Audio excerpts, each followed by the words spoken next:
Hello guys, welcome to my YouTube channel. My name is Harjeet Kaur. हम कर रहे हैं लूसेंट जीके के ऑब्जेक्टिव क्वेश्चंस, जिसमें हमारा इन्वायरमेंट चल रहा है और इसके पहले के 40 क्वेश्चंस हम ऑलरेडी डिस्कस कर चुके हैं। आज हम शुरू करेंगे क्वेश्चन नंबर 41 से। क्वेश्चन है, which one of the following terms describes not only the physical space occupied by an organism but also its functional role in the community of organism। अब इसकी हमें ये डेफिनेशन दे रखी है, हमने बताना है ये किस चीज की डेफिनेशन है।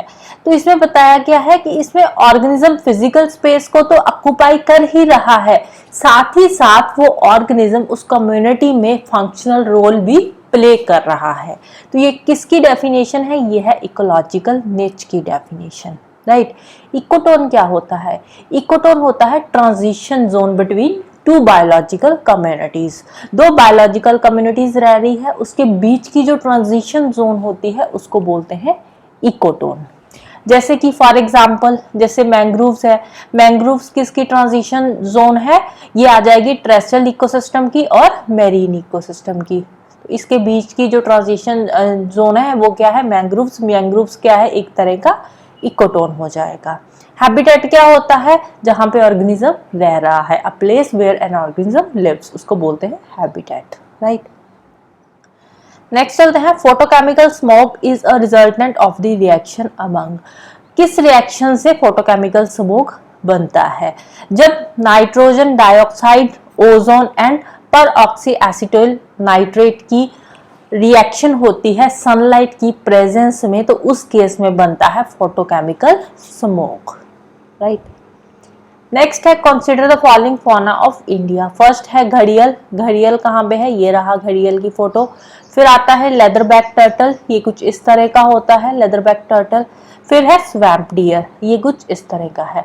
और ये तीनों की तीनों जो स्पीसीज है, ये तीनों की तीनों ही इंडेंजर्ड स्पीसीज है। तो आंसर आ जाएगा हमारा ऑप्शन सी 1, 2 एंड 3।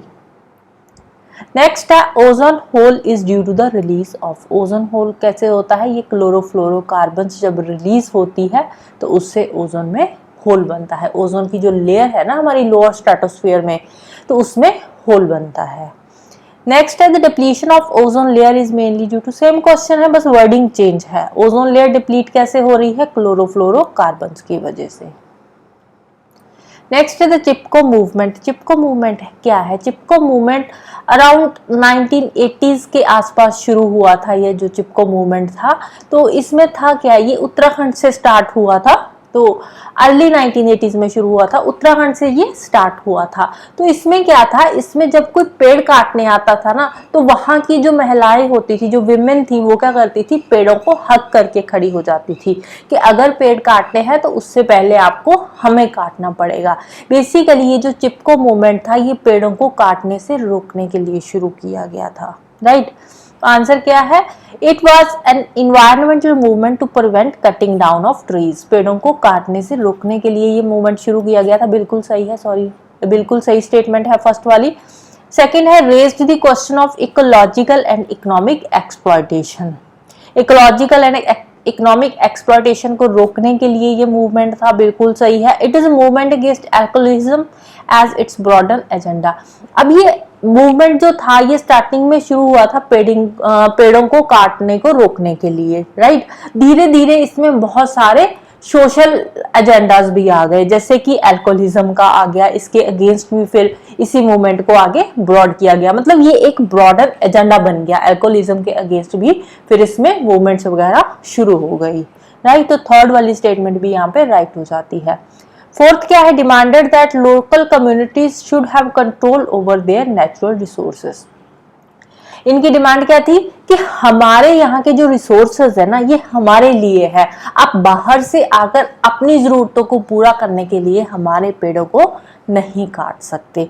यहाँ पे जितने भी नेचुरल रिसोर्सेज है, इन पे हमारा कंट्रोल है। जहाँ की जो लोकल कम्युनिटीज है, सिर्फ और सिर्फ उनका ही कंट्रोल है। तो यहाँ पे चारों की चारों स्टेटमेंट्स ही ट्रू है रिगार्डिंग चिपको मूवमेंट। तो आंसर आ जाएगा ऑप्शन डी। नेक्स्ट है statement 1, ozone is produced naturally by the action of ultraviolet radiations और oxygen molecule in an upper atmosphere. Ozone बनता कैसे है? ओजोन है क्या? ओजोन क्या है? O3 है। ऑक्सीजन के 3 मॉलिक्यूल्स आपस में मिलके क्या बनाते हैं? ओजोन बनाते हैं। तो बनती कैसे है? जब अपर एटमॉस्फेयर में अल्ट्रावायलेट रेडिएशंस ऑक्सीजन मॉलिक्यूल्स के साथ टकराती है तो ये जो ऑक्सीजन के 2 मॉलिक्यूल्स है ना, ये टूट जाते हैं, सिंगल सिंगल मॉलिक्यूल बन जाता है। और ये जो सिंगल सिंगल मॉलिक्यूल है ये ऑक्सीजन के 2 मॉलिक्यूल्स के साथ मिलके क्या बनाता है? ओजोन बनाता है। ये वाला सिंगल भी मिल जाता है ऑक्सीजन के साथ और ये ऑक्सीजन के 3 मॉलिक्यूल्स बना के क्या बना देता है? ओजोन बना देता है। राइट, तो फर्स्ट वाली स्टेटमेंट जो है बिल्कुल राइट स्टेटमेंट है। सेकेंड क्या है? Ozone depletion has been caused by the release of chlorofluorocarbons. Ozone deplete कैसे होती है? जब क्लोरोफ्लोरोकार्बन्स निकलती है। जैसे रेफ्रिजरेटर्स हम यूज कर रहे हैं तो उसमें क्लोरोफ्लोरोकार्बन्स होती है, वो जब रिलीज होती है तो उससे हमारी ओजोन लेयर डिप्लीट होती है। राइट, तो सेकेंड वाली स्टेटमेंट भी राइट है। तो दोनों स्टेटमेंट्स इंडिविजुअली ट्रू है but 2 is not the correct explanation of statement 1। Answer आ जाएगा ऑप्शन बी। Next है plants capable of performing photosynthesis belongs to which one among the following types of organism? Plants जो photosynthesis perform करते हैं वो कौन से प्लांट्स होते हैं? अब देखो, जो प्लांट्स फोटोसिंथेसिस परफॉर्म करते हैं वो अपना फूड खुद बनाते हैं और जो प्लांट्स अपना फूड खुद बनाते हैं वो कौन से प्लांट्स होते हैं? वो होते हैं ऑटोट्रॉफ्स।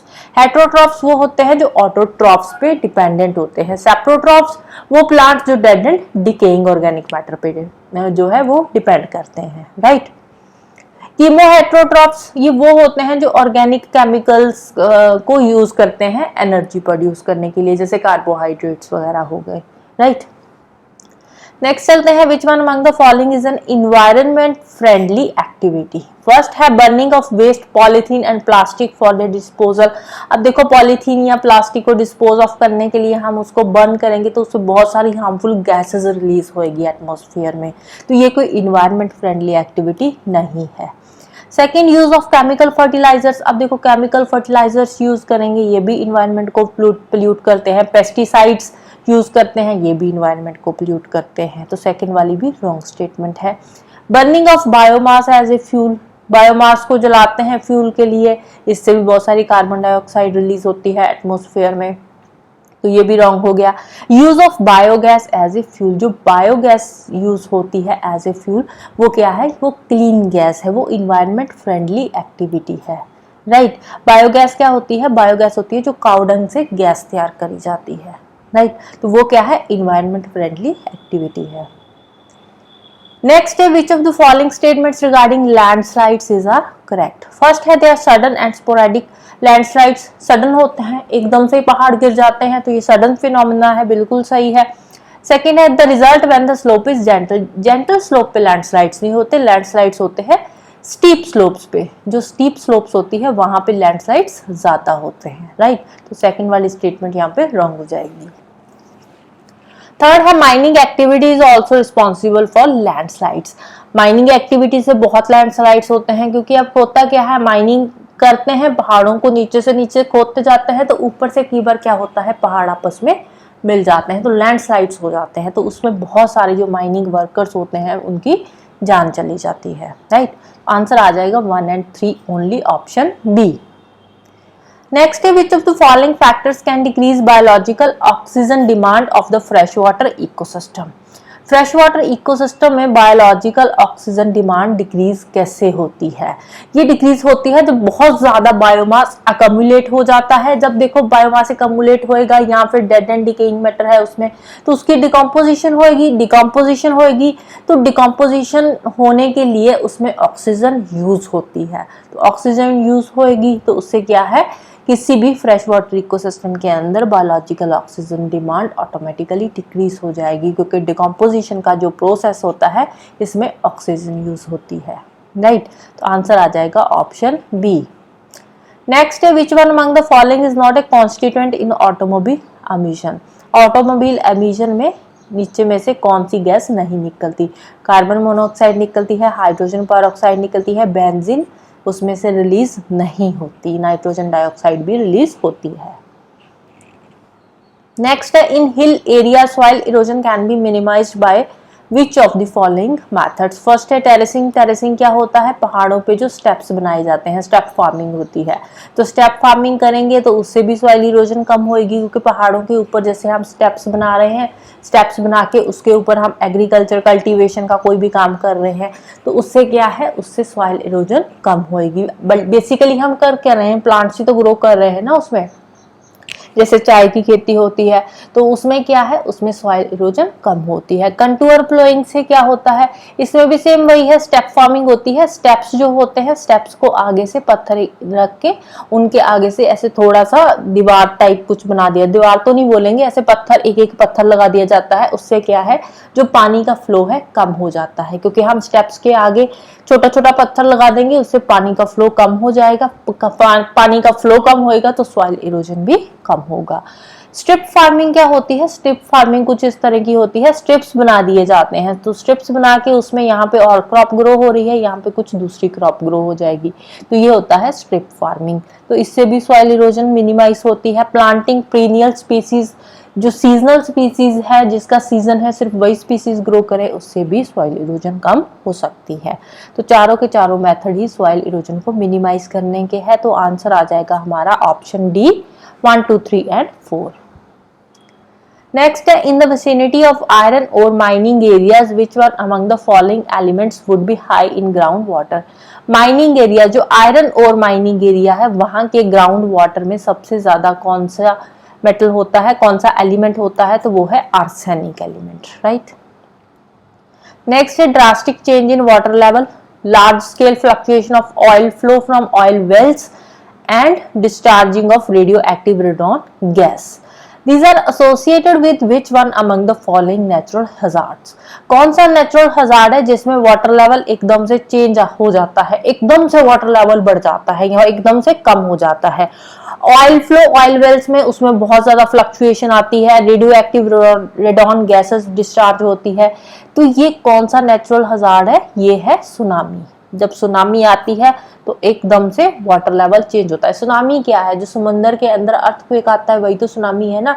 अब समुद्र के बिल्कुल नीचे अर्थक्वेक आएगा तो उससे क्या है, जो ओशन फ्लोर है, फ्लोर पे अर्थक्वेक आएगा तो उससे वाटर लेवल तो चेंज होगा ही होगा, वाटर लेवल भी चेंज होगा।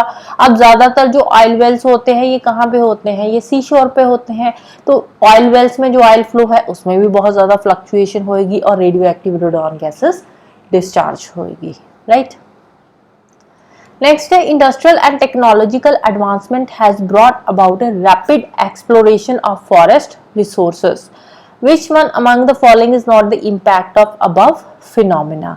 अब देखो, बहुत तेजी से जो इंडस्ट्रियल और टेक्नोलॉजिकल एडवांसमेंट आ रही है उसमें हम फॉरेस्ट रिसोर्सेज को भी एक्सप्लोर कर रहे हैं, नए नए रिसोर्सेज हमें फॉरेस्ट में मिल रहे हैं, तो उसका इम्पैक्ट क्या पड़ता है वहां पे? अब देखो, फॉरेस्ट रिसोर्सेज को एक्सप्लोर कर रहे हैं, जहाँ पे हमें रिसोर्सेज मिलते हैं वहां पे हम जंगल भी काट देते हैं, जंगल काटते हैं तो अल्टीमेटली वाइल्ड लाइफ डिक्लाइन होती है, बिल्कुल सही है।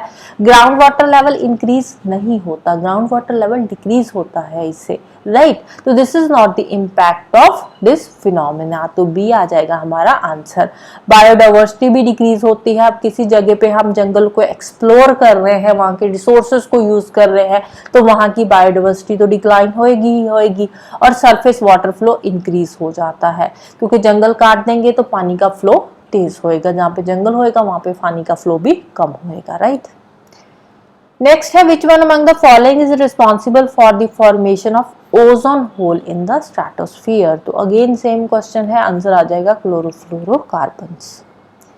नेक्स्ट है, which one among the following groups of items contains only biodegradable items? Biodegradable items जिनको हम दोबारा यूज कर सकते हैं, जिनको हम डिस्पोज ऑफ कर सकते हैं। फर्स्ट देखते हैं, पेपर बायोडिग्रेडेबल है, ग्रास बायोडिग्रेडेबल है, लेकिन ग्लास बायोडिग्रेडेबल नहीं है। सेकंड में वुड बायोडिग्रेडेबल है, फ्लावर बायोडिग्रेडेबल है, लेकिन आयरन स्क्रैप बायोडिग्रेडेबल नहीं है। थर्ड में सीवेज बायोडिग्रेडेबल है, प्लास्टिक बायोडिग्रेडेबल नहीं है, लेदर बायोडिग्रेडेबल नहीं है। फोर्थ, कायोडंग भी बायोडिग्रेडेबल है, पेडी हस्क बायोडिग्रेडेबल है, वेजिटेबल वेस्ट ये भी बायोडिग्रेडेबल है। आंसर आ जाएगा हमारा ऑप्शन डी। नेक्स्ट है what type of mixture is smoke. Smoke किस तरह का मिक्सचर है? ये है gas mixed with liquid and A solid type of mixture. Answer आएगा ऑप्शन डी। नेक्स्ट है which one among the following is the main form of degradation in irrigated areas. Irrigated areas में degradation का main cause क्या है? तो वो है siltation of land. Land की जब सिल्टेशन होती है, सिल्टेशन क्या होती है? लैंड के ऊपर बहुत सारी सिल्ट इकट्ठी हो जाती है, तो उससे क्या होता है? उससे वहां की जो लैंड है उसकी जो फर्टिलिटी है वो कम हो जाती है, राइट। तो ये है उसके इफेक्ट। इससे क्या है? इरिगेटेड एरिया जो है वो क्या है? वो डिग्रेड होता है, right. So this is all about today. जाने से पहले वीडियो को लाइक कर देना, शेयर कर देना और चैनल को सब्सक्राइब कर लेना। Thank you, bye bye and have a nice day.